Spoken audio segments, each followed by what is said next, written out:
All right, hey students, I thought I'd make a solution for you. A lot of you have been asking about number 18, so let's work through it together. All right, I'm going to read it here. Okay, it says, consider an electric dipole as shown in the figures. So let me draw the figure first. Here we go. And so we've got a charge Q, a distance A away from the origin. And then a charge negative q, a distance also a away from the origin. So they separate by 2a. All right, so calling this the x-axis and this the y-axis. The question goes on and goes, show that the electric field at some distance point, so some point far away. We need to be a little careful because, too far away, you're going to say it's 0. Watch. Let me go through this. So if we're out here on the x-axis, maybe about here, so let's call this some distance x. Okay. Then I might do this. I might say, okay, the electric field, and it is a vector, and maybe I'll say total, is made up of the electric field from the first one. So let's call this the first one over here. And then the electric field from the second one. So calling this the second one. And along the x-axis, I guess it would look something like this. It would be Coulomb's constant times the charge Q, and the distance from the charge to the point where we want to know the field would be x plus a. So this distance being x and that being a, and that would be squared. And given that it's a positive charge, although maybe I should be careful, we don't really know if it's positive, we just know it has a charge Q, I'm going to put an I hat. And I started to say positive charge, but I want to be careful there because I really don't know if it's positive. I just know if it's a charge Q, and I know this is the opposite. So by default, I might call that positive and that negative, but the truth is they're just opposite. And this works out perfectly also because if Q then is a positive number, then the electric field is in the positive direction. And if Q is a negative number, then it is a negative I hat direction, which means the electric field is pointing that way. So I could say that the direction of the electric field is whatever the sign of Q is times I hat. And it sometimes by default, we just say, hey, let's think of it as a positive one. And so it would be in the positive direction. But I don't for sure know that it's the positive direction. Okay, so then the electric field for the negative one, or see, the other one, number 2. And I don't really know it's negative. I just know it's opposite of whatever that one is. But again, just for have something to discuss, maybe I'll call it the negative one. But I should be careful because all it's really saying is it's the opposite of that one, and hence the name dipole. Oh, by the way, if they were the same charge, I would call them a bipole. But anyway, so here's our dipole. All right, so it would be Coulomb's constant, again, times the magnitude of that charge. Let me just write it as magnitude for a moment and come back to it. And then the distance away would be x minus a squared. And here's where I could put in a negative I hat, although I could have also just as put a negative q there. But I kind of like this, because here's what this is saying here, that the direction of the field, okay, is opposite. It's in the I direction, and it's opposite to whatever this Q value is. In other words, if Q is a positive number, okay, then this would be saying that the field is that direction, would be a negative charge, because if Q is a positive number, then negative Q is negative, and the field would be that way. On the other hand, if Q is a negative number, meaning that this is actually a positive charge, meaning I'd want the field in the positive direction, that's what I would get here. I would get this, which would be a negative number, times that negative. All right, so now the mathematics begin. And so this is the fundamentals of this chapter, the electric field from a point charge. One here and one here. And I just got to get the direction right. And along the x-axis, along the positive x-axis, this would be the appropriate sign. The signs would be reversed if I was on the negative x-axis. And the distance would be something more complicated with Pythagorean's theorem if I was along the y-axis. And then these would be j-hats. But along the positive x direction, these would be the appropriate signs with the appropriate vectors. So let me factor out things that are the same, like the Coulomb's constant, the q, the I hat, and then I would be left here with 1 over x plus a squared. And over here, I'd be left with a minus 1 over x minus a squared. And again, that would be a good mathematical description of the total electrical field. But they want us to simplify it again. And so the question says, show that the electric field at a distance point along the positive x-axis is, and they give a little number here. So hopefully we'll get the same thing here. So they're kind of saying this, look at the limit, if you will, as x is getting much greater than a.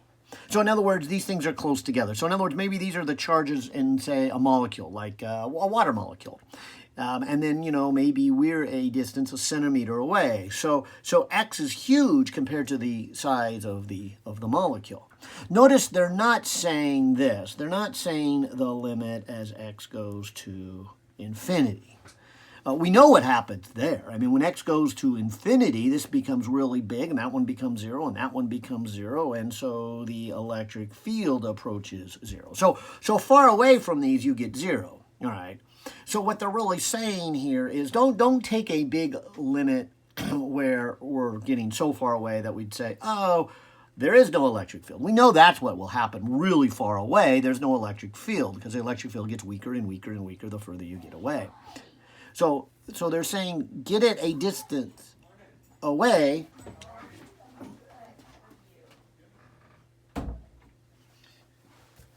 Get it a distance away so that x is pretty big compared to a.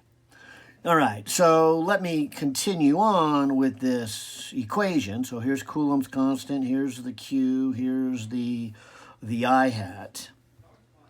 And so I can have something to work with. I'm going to play this little trick, and it's a nice one to learn. And I'm going to factor out an x squared. That would leave an x plus an a over x squared. I think. Let me just check this. So if I do a distributive, I can put all that in the square. That would become an x, and that would become an a. Yeah. So that's what happens when I factor out an x here. Let me do the same thing. Factor out an x, and it's squared. So this is an x squared. So this would be 1 minus a over x squared. And then, of course, you can see that they each have a common 1 over x squared. And so I'm left with 1 over, so 1 plus a to the x. And I'm going to write it to the negative 2 power. So I'm going to take this and move it up into the numerator. Same thing here. 1 minus a over x to the negative 2. Okay, now so far I haven't really taken any kind of limit yet, and so I'd say technically this equation is the same as the one we began with back here. So nothing is been approximated as of yet, but now let me do that. And so let me take this k q I hat over x squared, and right here, let me replace it with, and this is why I sent that email out earlier. Let's see. Here is the Survey textbook, and I'm going to use this approximation, the binary approximation here. 1 plus x to the n is 1 plus n to the x, and the author doesn't list it here. Oh, here it is. I see it over here as a series expansion. But there's the nx, and then it would be n minus 1 over 2 factorial x squared, and it would continue on. So let me use this here and apply it to this case. So here's the 1 plus, and the x in this expansion would be this a over x, and then of course the n. I guess I wrote it in reverse compared to what you see right here, but there's the n and there's the x, so that's what I put there. The next term would be the n, and then the n minus 1, and then over 2 factorial, and then the a over the x squared, and then that would continue on. And so that's that series expansion. Okay. Now, that could also be done for the second one. So let me do it for the second one. Maybe I'll put a square bracket around that, so I can put a rounded bracket around the expansion of this one and finish it off with another square bracket. All right, so I'm going to take this and go, it would be 1, okay, and maybe I will think of this as plus a negative a over 2 for the x. So it would be plus, and the n would be a negative 2, and the x in the expansion would be a negative a over x. And then plus, and then here's the n and n minus 1. Why don't I just put a minus 3 over 2 factorial. And then it would be a negative a over x squared plus, and then more stuff. Okay? And I'm kind of hoping that I can justify that I don't need to pay much attention to the other stuff. Because watch what happens here. So let me just copy down the Coulomb's constant, the q, the I hat, and the x squared. And you can see if you look at this long series here, and you compare it to this long series here, we've got a 1 and a minus 1. And so that cancels with that. Okay. Now, the next term, which has a negative 2a over x, also combined with another negative 2a over x. See, because this would be a negative, and a negative, 3 negatives making a negative. So this is a negative, and this second term here in this second series is also a negative. They each have a negative 2, so that's a total of negative 4a over x.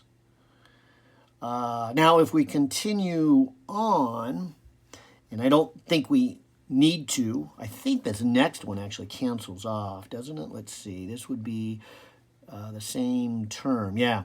So this term would cancel actually with that term.